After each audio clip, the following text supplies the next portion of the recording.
Hi guys, and as usual, welcome to another kit review. So today, as you can see, we're having a look at a kit from Italeri. It is Italeri's BMW R75, kit number 315, and this particular kit is brand new. I picked this one up for $15. That was a discounted price in late 2023. Normal retail for this one in Australia is between $20 and $30 depending on who's selling it. Now this kit originally came out in 1977. It has been reissued by Italeri several times. It's also been a cooperative between Revell and also Testis, and I believe from what I've read it was issued by Zvezda of Russia, but only for sale within Russia, and I believe it was illegal to sell it overseas, so that's probably something to do with Italeri's licensing, distribution, something like that. So let's have a look. As you can see, fairly plain artwork on the front. On the sides, the usual warnings. On the back, 4 more kits by Italeri. All of these kits, by the way, are quite old. Schwimmwagen, I remember that was a very old one, even the Cool Wagon, so they've been around for quite a long time. And let's have a look. It's an opening at the end, 1 bag of sprues, instructions, and decals. Alright, so let me open this, and in a second we will have a look at the instructions and the decals.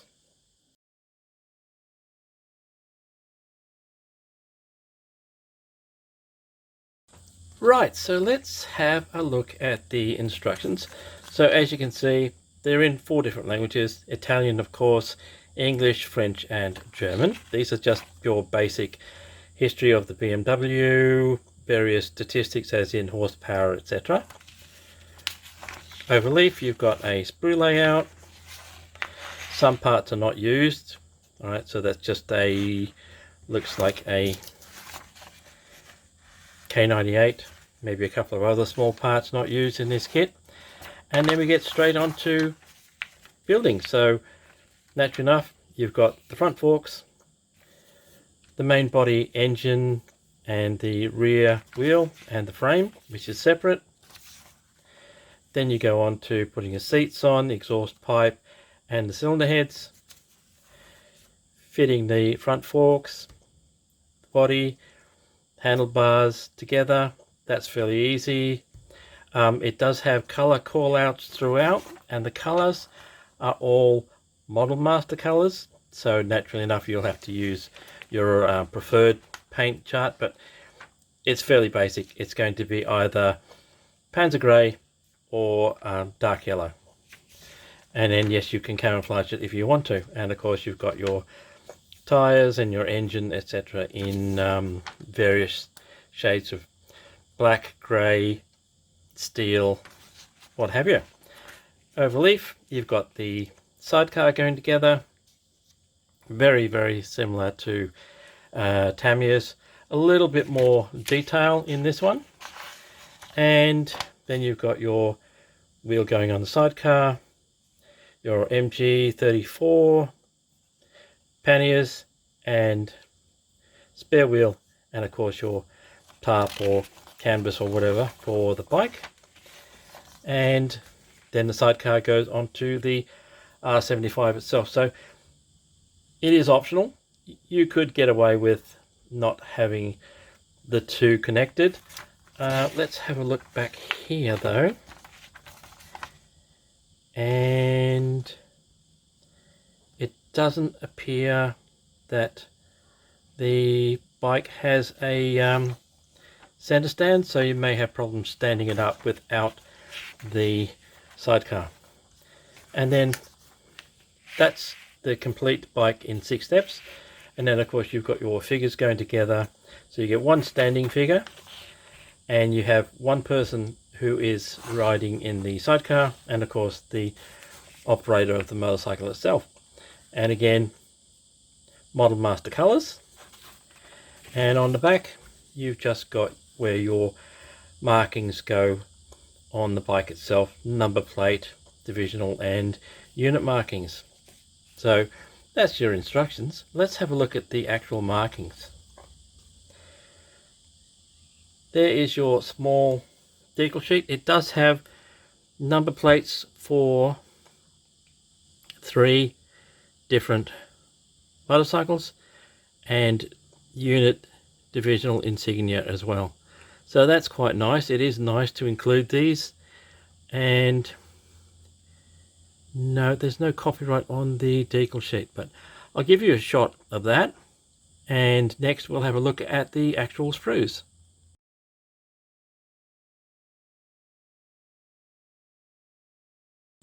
Right, so let's have a look at the sprues. So there are only the 2.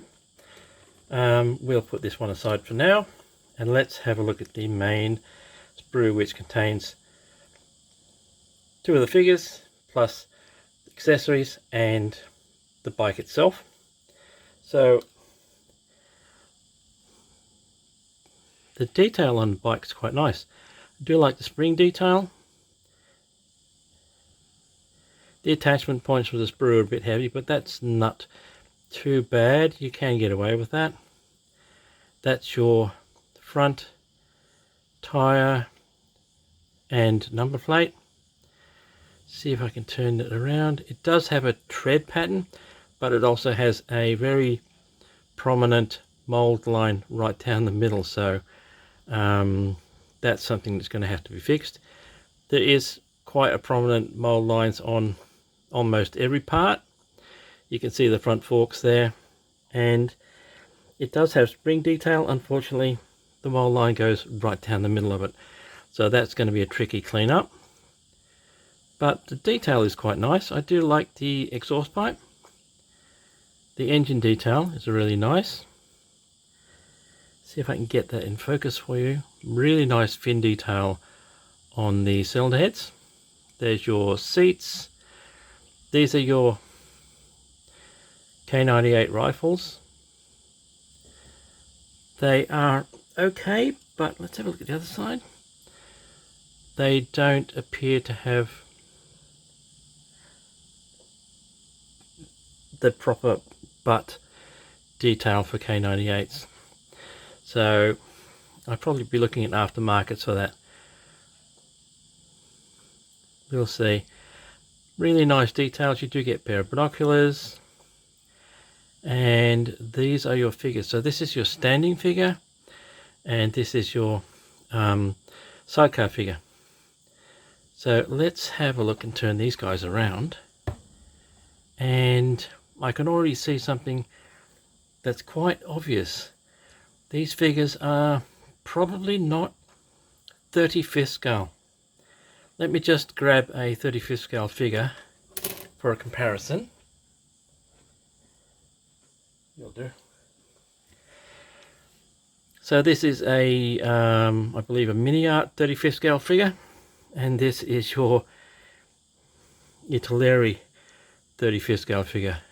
Not a great deal of difference, but definitely a big height difference in where the head is. So most definitely these figures look more like 32nd scale than 35th. So it is an old kit, 1977, so that doesn't surprise me. I believe Esky kits of about the same era, their figures were all 32nd scale as well. But let's have a look at him anyway. Not bad detail, really sharp. Like I said, this is brand new, and the mold is obviously still fairly clean. There is a usual cleanup around the mold lines, but overall not too bad if you want to just ignore the size difference between 35th and 32nd. I probably wouldn't use these. Now I'm looking at and going, I wonder if that motorcycle is actually 32nd. So bear with me again.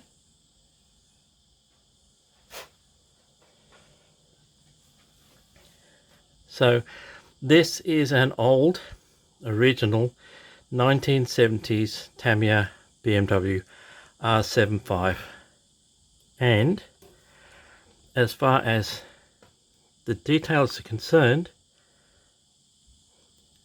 pretty close. So the bike, let's try the back bit. The bike size, as far as I can tell, is 35th scale. So the bike's 35th scale, but the figures are 32nd scale. That's interesting. Very interesting. Let me know what you think about that one in the comments. Okay, so that is the first sprue, and I'll give you some shots of that anyway so you can have a really good look, and I'll even put in the 35th scale figure and the Tamiya BMW so you can compare the sizes.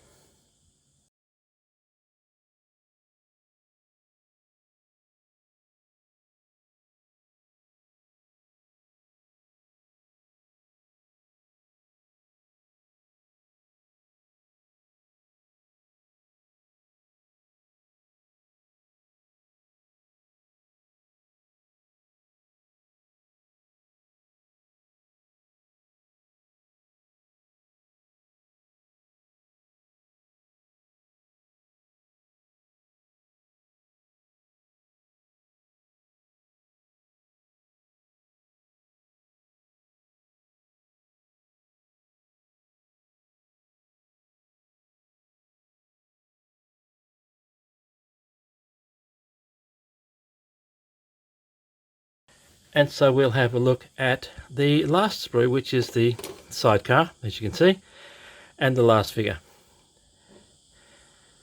So sidecar, let's have a look. Not much detail on the inside, but then again, sidecars usually didn't have much detail on the inside. That's the frame for the bottom, for the wheel, etc. There's your spare wheel and running wheel for the sidecar with a nice tread. And that's, let's have a look at your, there's your MG34. That's not bad, pretty good detail. Let's turn him around and have a look at the figure.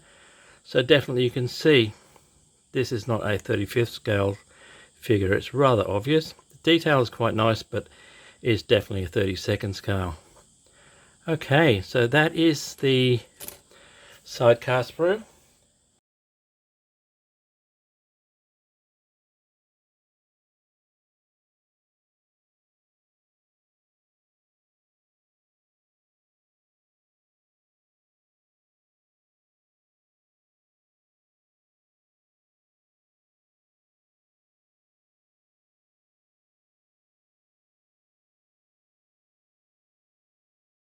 And that brings us to the end of this review. So that is Italeri's R75 BMW with sidecar, kit number 315. So as I said, this is a brand new kit. 2023 is when I bought this. So it is an ongoing issue by Italeri, but it did originally come out in 1977. Okay. So as I said, that brings us to the end of this review. Thank you for watching. Thank you for your subscriptions and your likes. They are always appreciated. And until next time, guys, take it easy, stay safe, and I will see you later.